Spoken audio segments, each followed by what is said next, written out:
আমাদের সমাজে একটি কথা প্রচলিত আছে, আর তা হলো রাতের বেলায় কোনো গাছের পাতা ছিঁড়তে নাই, কোনো ফল ফসল এগুলো রাতের বেলায় ছেঁড়া নিষেধ। ইসলামী শরিয়াতে এ বিষয়ে কি বলা আছে আজ আমরা সে বিষয়ে জানার চেষ্টা করব ইনশাআল্লাহ বিইذনিল্লাহ। প্রিয় দর্শক, ইসলামে বৃক্ষরোপণের ব্যাপারে অনেক বেশি গুরুত্ব আরোপ করা হয়েছে। মুসনাদে আহমদে বর্ণিত এক হাদিসে রাসূল করিম সাল্লাল্লাহু আলাইহি ওয়াসাল্লাম ইরশাদ করেছেন, কারোর হাতে যদি কোনো গাছের চারা থাকে আর এদিকে তিনি দেখতে পান মহাপ্রলয় হতে যাচ্ছে, তারপরেও তিনি যেন গাছের সে চারাটি রোপণ করে দেন। তিনি যেন এই চিন্তা না করেন যে মহাপ্রলয়ের মাধ্যমে সৃষ্টি জগতই শেষ হয়ে যাবে, তাহলে এই চারা রোপণ করে কি হবে, বরং তার সাধ্য অনুযায়ী তিনি যেন বৃক্ষরোপণ করে দেন। অন্য এক হাদিসে নবী আলাইহিস সালাম ইরশাদ করেছেন, কেউ যদি কোনো বৃক্ষরোপণ করে সেখান থেকে ফল হয়, পাতা গজায় এবং সেটি কোনো পশু কোনো পাখি ভক্ষণ করে, কোনো মানুষ সেখান থেকে উপকৃত হয়, তাহলে তার জন্য তিনি সওয়াব পাবেন, সাদকার সওয়াব আল্লাহ সুবহানাহু ওয়া তাআলা তাকে দিবেন। এভাবে বিভিন্ন হাদিসের মাধ্যমে বৃক্ষরোপণ করা, পরিবেশ রক্ষার ব্যাপারে ইসলামে গুরুত্ব আরোপ করা হয়েছে। অপরদিকে সুনানে নাসাই এবং আবু দাউদে বর্ণিত হাদিসে রাসূল করিম সাল্লাল্লাহু আলাইহি সাল্লাম বড়ই গাছ নিধনকারী ব্যক্তির জাহান্নামের শাস্তির কথা বলেছেন। এই হাদিসের ব্যাখ্যায় মুহাদ্দিসিন ইকরাম বেশ কয়েকটি কথা বলেছেন। তার মধ্যে থেকে সবচেয়ে প্রসিদ্ধ ব্যাখ্যা হলো, এর দ্বারা নবী আলাইহিস সালাম বোঝাতে চেয়েছেন যেই গাছ কোনো ব্যক্তির মালিকানাধীন নয়, এমনিতে হয়ে গেছে এবং তার ছায়া থেকে মানুষ উপকৃত হয়, উপকারী বৃক্ষ, সেই গাছ একান্ত প্রয়োজন না হলে কাটা গুনাহের কথা।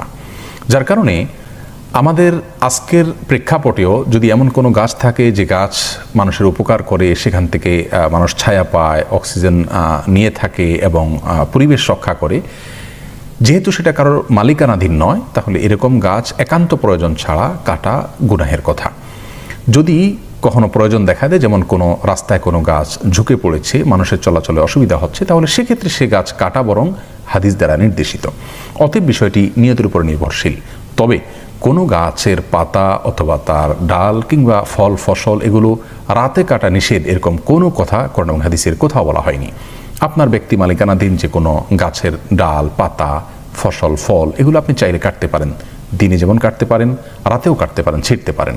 যার কারণে রাতে ছেঁড়া যাবে না, এটি সম্পূর্ণরূপে কুসংস্কার। অতএব এ ধরনের কুসংস্কারচ্ছন্ন বিশ্বাস থেকে আমাদেরকে বেরিয়ে আসতে হবে এবং বৃক্ষরোপণের পরে আমাদের জোরদার চেষ্টা চালাতে হবে। প্রয়োজন ছাড়া বৃক্ষ নিধন থেকে আমাদেরকে বেঁচে থাকতে হবে।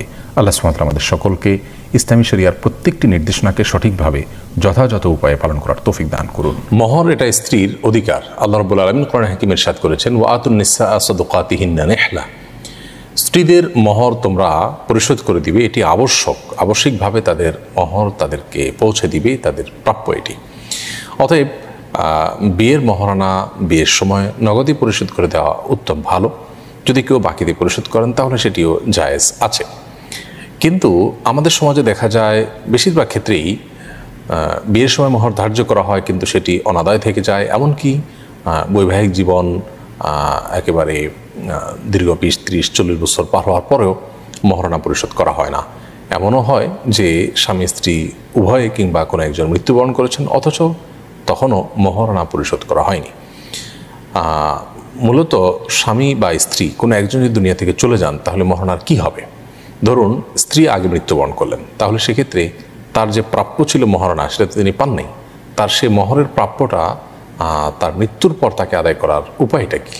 তো এর উত্তর হলো যে যদি কোনো নারী মৃত্যুবরণ করেন তার মহর না পাওয়ার আগেই, তাহলে সেক্ষেত্রে তার মৃত্যুর পর তার মহরের যে টাকাটা, সেই টাকাটা তার ওয়ারিসদের মধ্যে ভাগ হয়ে যাবে। অর্থাৎ স্বামী তিনি তার স্ত্রীর মৃত্যুর পর হলেও তার এই পাওনা পরিশোধ করতে হবে। ধরুন তার মহারণা ধার্য করা ছিল 1 লক্ষ টাকা, তাহলে সেই 1 লক্ষ টাকা স্ত্রীর জীবদ্দশায় যদি আদায় করা না হয়, তাহলে তার মৃত্যুর পর সেই 1 লক্ষ টাকা তার ওয়ারিসদের যে কয়জন বেঁচে আছেন, যাদের যাদের হক রয়েছে, সেই হকগুলো তাদের যে অংশ অনুপাতে পাওয়ার কথা, সেই অনুপাতে তারা পেয়ে যাবেন।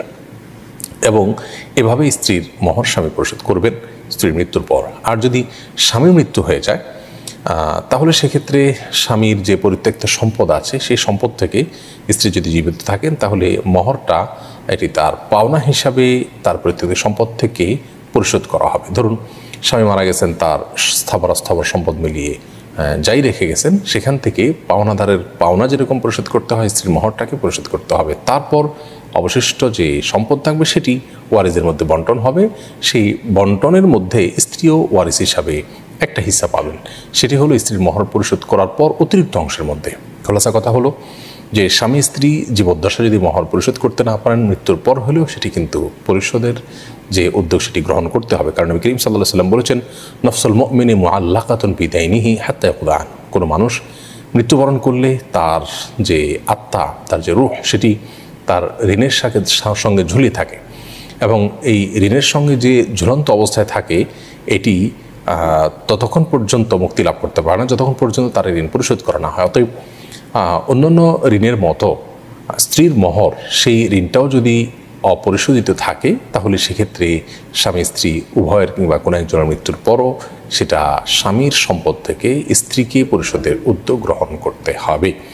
অন্যথায় এই দায় এবং এই দেনার জন্য কিয়ামতের ময়দানে ঠিকই জবাবদিহি করতে হবে। কিয়ামতের ময়দানে স্বামী স্ত্রী একে অন্যকে কেউ কাউকেই আপনজনকে ছাড় দিবেন না। প্রত্যেকেই প্রত্যেকের প্রাপ্যটা সেদিন বুঝে নেওয়ার চেষ্টা করবেন। বিধায় ওয়ারিসের কর্তব্য হলো যে মায়ের মৃত্যু হয়ে গেছে, বাবা এখনও মহারণা পরিশোধ করতে পারেননি, তাহলে সেক্ষেত্রে বাবার সম্পদ থেকে মায়ের মহারণা পরিশোধ করে মায়ের ওয়ারিসের মধ্যে বন্টন করে দেওয়া। আর যদি তিনি বেঁচে থাকেন তাহলে সেক্ষেত্রে তো স্বামীর সম্পদ থেকে তাকে তার মহারণা প্রাপ্য হিসাবে দিতেই হবে।